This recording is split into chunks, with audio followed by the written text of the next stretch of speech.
de un día de campo que compartía con su novio y amigos. Bundy aprovechó cuando ella fue al baño. Si la policía ya estaba alerta y tenía varias pistas, ¿qué hacía Ted Bundy para escabullirse? Simplemente se cambiaba el peinado y se dejaba crecer la barba. Suena sencillo, pero así era. No obstante, la policía intensificó su cacería, sobre todo cuando lograron tener una descripción más detallada de su rostro y del coche en el que se movía, así que distribuyeron el boceto de su cara por Seattle con la ayuda de periódicos y cadenas de televisión. Fue así que la novia de Ted, Elizabeth Clover, y otras dos mujeres identificaron que el asesino podría ser Bundy. Por su parte, Bundy no se quedaría para ser atrapado en Seattle. Se movió por Idaho, Utah y Colorado, pero tampoco bajó la guardia. En lugar de esconderse y parar de matar, continuó con su sádica afición. Lunes 2 de septiembre de 1974, Bundy levantó a una chica no identificada que pedía aventón. La joven no sabía que ese tipo la violaría, estrangularía y tiraría sus restos en un río. Como si no hubiera sido suficiente, el morbo de Bundy lo hizo regresar al día siguiente para fotografiar y descuartizar el cadáver de la mujer. Miércoles 2 de octubre de 1974. Nancy Wilcox fue atrapada por Bundy, quien la llevó a un bosque, pero para mostrar cierta compasión y sobre todo para no aumentar la intensidad de búsqueda hacia él, a Nancy solo la violó y decidió dejarla escapar, pero la muchacha de 16 años no dejó de gritar, situación que desesperó a Bundy, quien la estranguló al intentar ahogar sus gritos. Viernes 18 de octubre de 1974. Melissa Ann Smith, hija del jefe de policía de Midway, Slackley City, fue a una pizzería con la tranquilidad de que en su ciudad no pasaba nunca nada. No obstante, el que pasó y la vio fue Ted Bundy, quien se la llevó. Casi 2 semanas después fue encontrada muerta y desnuda en una zona de la montaña. La autopsia reveló que la joven tenía más o menos 2 días de haber muerto, lo que indicaba que Ted Bundy la mantuvo con él al menos 7 u 8 días. ¿Qué tanta agonía le provocó el asesino antes de acabar con su vida? Jueves 31 de octubre de 1974. En plena celebración de Halloween, a la medianoche, cuando las brujas andan sueltas, un demonio asaltó a Laura Ann Aim cuando salió a tomar un café. Semanas más tarde, fue hallada desnuda en otra zona montañosa. Al igual que a Melissa Ann Smith, Ted Bundy la golpeó, violó, torturó y asfixió con medias de nylon. Pero como Bundy se tomaba su tiempo para disfrutar de sus asesinatos, antes de tirar los cadáveres, las puso guapas, las puso presentables para sus familiares, les lavó el cabello y maquilló sus rostros. Ted Bundy actuaba como si fuera invencible. Saltaba de una ciudad a otra y con cada vez menos precauciones atacaba a sus víctimas. No obstante, estaba por cometer uno de sus más grandes errores. Viernes 8 de noviembre de 1974. Ted se aproximó a Carol Darrange, quien trabajaba como telefonista en un centro comercial. Bundy se hizo pasar como un agente de la policía local para advertirle que alguien había intentado abrir y robar su automóvil, y por este motivo le pidió que lo acompañara a levantar la denuncia correspondiente. La joven Carol accedió y subió al auto del criminal, pero en algún momento la mujer le dijo al falso policía que no estaba tomando el camino correcto. Entonces Bundy la jaló hacia él para colocarle unas esposas en las muñecas. Carol se defendió como pudo y Bundy le puso las 2 esposas en el mismo brazo. Entonces la chica abrió la puerta y se aventó del coche. Una persona normal, después de haber cometido una falta, se escondería para que nadie lo atrapara, pero un asesino no es una persona normal. Bundy ya era un jinete del apocalipsis sin freno. Así, la tarde del mismo 8 de noviembre, después de que se le escapó Carol, fue por otra víctima y encontró a Debra Jean Kent, una estudiante que al salir de una obra de teatro de la escuela fue abordada por Bundy.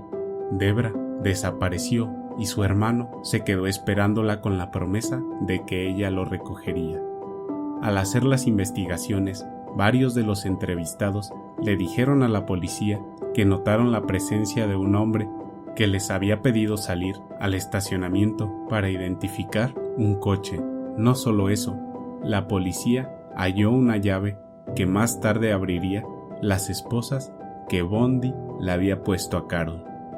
Terminó el sangriento 1974 y en enero de 1975 Ted Bundy regresó a Seattle y fue a ver a Elizabeth Clover, quien para ese entonces ya lo había denunciado varias veces y sostenía la sospecha de que Bundy, con quien se relacionó sentimentalmente, él era el hombre al que la policía buscaba por las desapariciones y muertes de varias jóvenes. Elizabeth obviamente no le contó eso a Bundy. ¿Qué hizo esta mujer esos días para convivir y dominar el miedo?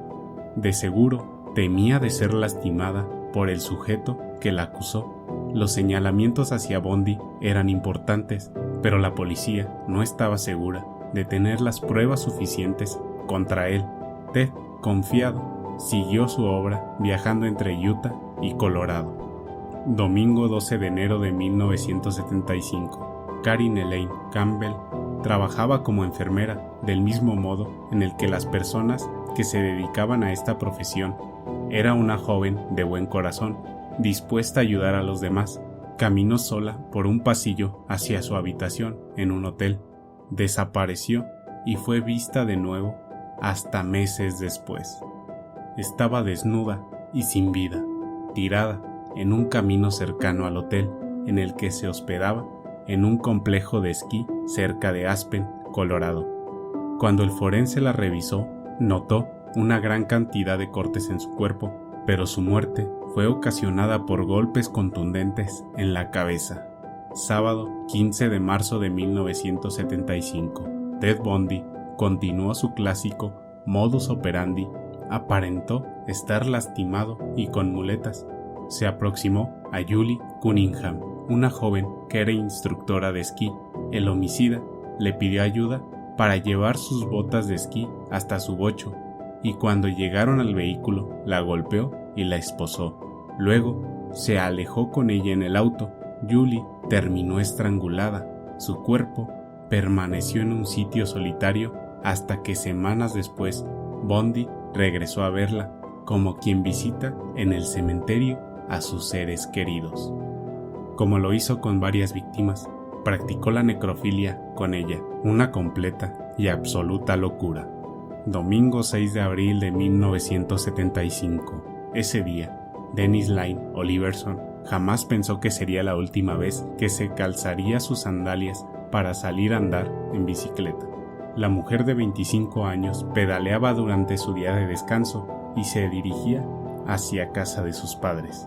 Un domingo familiar que se volvió negro, no solo por la discusión que tuvo con su marido y la motivó a salir de su hogar, sino porque Dennis se topó con Ted Bundy, quien únicamente dejó como rastro los cándidos zapatos y la bicicleta de la chica, objetos abandonados debajo de un puente por donde pasaba el tren. Martes 6 de mayo de 1975. La demencia de Ted Bundy, incapacitada para guardar el mínimo escrúpulo, lo llevó al ataque sexual de una niña de 12 años, Lynette Dawn Culver, fue ultrajada en la habitación de un hotel. El asesino, que usaba como basurero del infierno cualquier rincón de su travesía, dejó su cuerpo en un río de Salt Lake City. ¿Y qué otra cosa hacía Ted Bundy, además de matar? Llevaba una vida normal, como cualquier empleado que cumple con sus obligaciones. Por ejemplo, antes de los asesinatos registrados como oficiales en 1971, trabajaba contestando llamadas.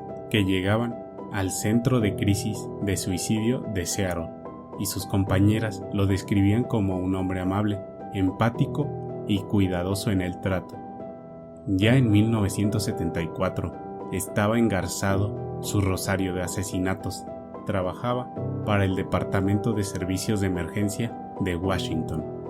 Durante su empleo en Washington conoció a Carol Ann Bone, con quien empezó una relación, y años más tarde la embarazaría.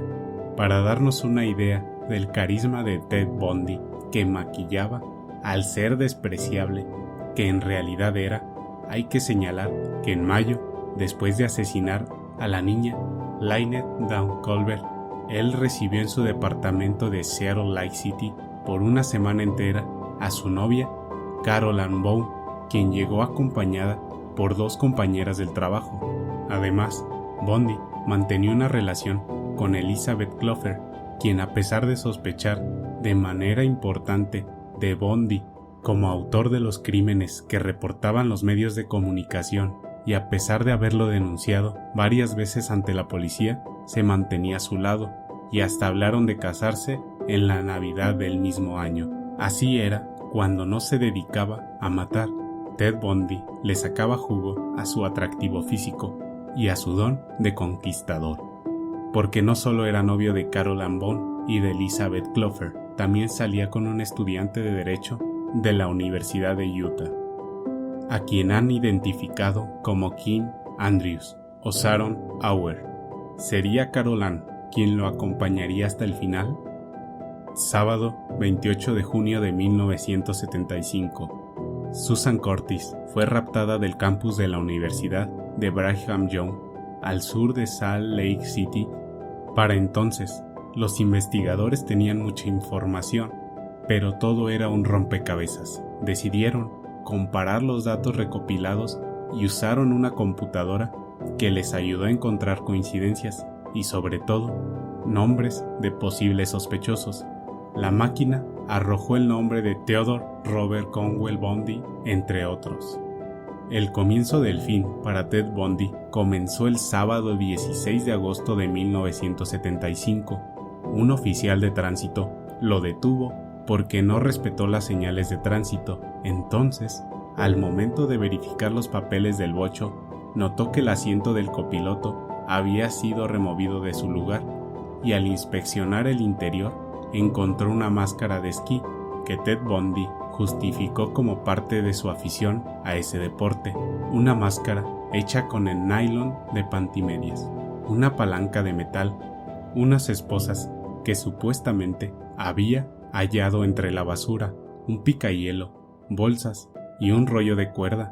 Toda esta extraña colección puso en alerta al oficial, quien empezó a recordar la descripción hecha por Carol Darronch, la telefonista que alcanzó a escapar de Bundy al lanzarse del auto. Así, el agente detuvo a Ted Bundy y los investigadores lo pusieron bajo vigilancia 24 horas para seguir con las pesquisas.